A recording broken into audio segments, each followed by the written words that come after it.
So there's a fight going down in October of this year that I like, but I also dislike, and that is Sebastian Fundora versus Keith Thurman. And I like this fight because it's always nice to see Keith Thurman back in the ring. He always shows up to fight. He always put on a great performance, and he has been through some wars himself. So I appreciate Keith Thurman as a fighter showing up and doing his job and giving great performances every single time for the fans against no other than Sebastian Fundora, someone who's not afraid to box with you, someone who's not afraid to brawl with you.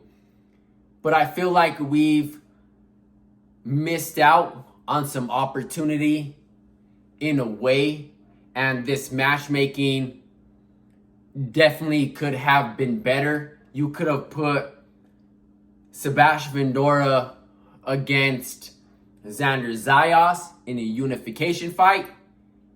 Sebastian Fundora had vacated his WBO now that Xander Zayas has it to fight Tim Tszyu, but I feel like that was a missed opportunity there. And another missed opportunity was Keith Thurman. Keith Thurman, as of right now, he's 36 years of age. Now, you're either an old 36 or you're a young 36 in this game, depending on how you take care of your body, depending if you keep up with the sport when you don't have a fight but you're still in the gym, and ring activity. That is the biggest thing that I am on this channel. The biggest thing for me is ring activity. That is the most important thing in this sport, is ring activity, especially as you start to get older. I know it's harder as you get older, but keep yourself fit in the gym, outside of the ring, and inside of the ring, right? Especially if you want to compete in this game at Keith Thurman's age. Like I said, he has a good / decent name, but not against someone like Sebastian Fundora. You have to make the right matchmaking for this fight to look good on paper, for this fight to look good on social media. And that's the reason why I dislike this fight, because of missed opportunity. I'm 50-50 with this fight. Yeah, it's going to be a good fight. I think Sebastian Fundora possibly might stop Keith Thurman, possibly might even knock him out. Like I said, we haven't seen much ring activity from Keith Thurman. He fought Mario Barrios in February of 2022. Then he fought Brock Jarvis, I believe his name was, in March of this year, 2025. But no ring activity, he'll always be one time, but is he really one time up to date? I'm going to say no. So I think it was just bad matchmaking, in my opinion. I still think the fight is going to be good, decent. It's going to be fair. But Fundora is growing, improving. He's getting stronger as a fighter, and he's getting into his prime. We're seeing his boxing ability, his IQ start to expand in that ring. He's getting stronger. He's getting faster. He can box. He can brawl. And I just don't think Keith Thurman can keep up with that at his age, in older 36. I know that sounds terrible, but that's just what it is. And don't get me wrong. Like I said, I appreciate Keith Thurman as a fighter because he always shows up to fight. He always does his job. He can box. He can brawl. He'll fight with you. He always damn near gives 100%. I can appreciate that, Keith. I can appreciate that as a fighter.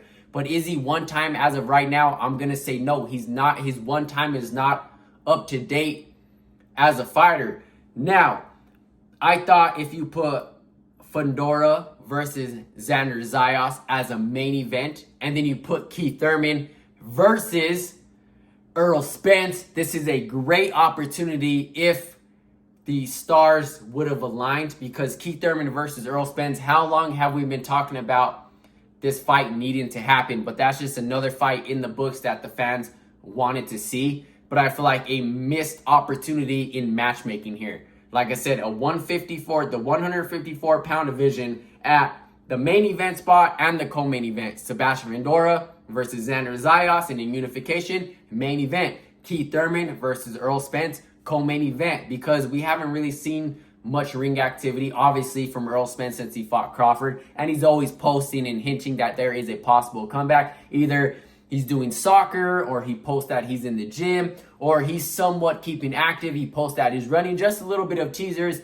but no official post from Earl Spencer, the PBC, that he is coming back. But no ring activity. Same thing from Keith Thurman, just a little bit more ring activity from Keith Thurman, even though he barely just fought this year in March. But perfect matchmaking, a fight we wanted to see. It looks better on paper. It looks better on social media. A great co-main event fight. Like I said, I mean, I'm going to watch this fight. I think it's going to be great as it lasts. But man, Sebastian Fundora, he's getting to his prime. He's getting faster. He's getting stronger. His IQ is expanding in that ring. And I think this is going to be a good fight as it lasts. And I think Fundora is either going to stop him or he's going to knock him out. Let me know what you guys think about this matchmaking. Like I said, I think it could have been 10 times better for 154 to be at the main event spot and the co-main event spot. Let me know how you guys think this fight plays out. Let me know if you guys think that Keith Thurman is going to hold up at age 36. Not much ring activity. Overall, let me know what you guys think. I'll catch you guys in the next one. I'm out.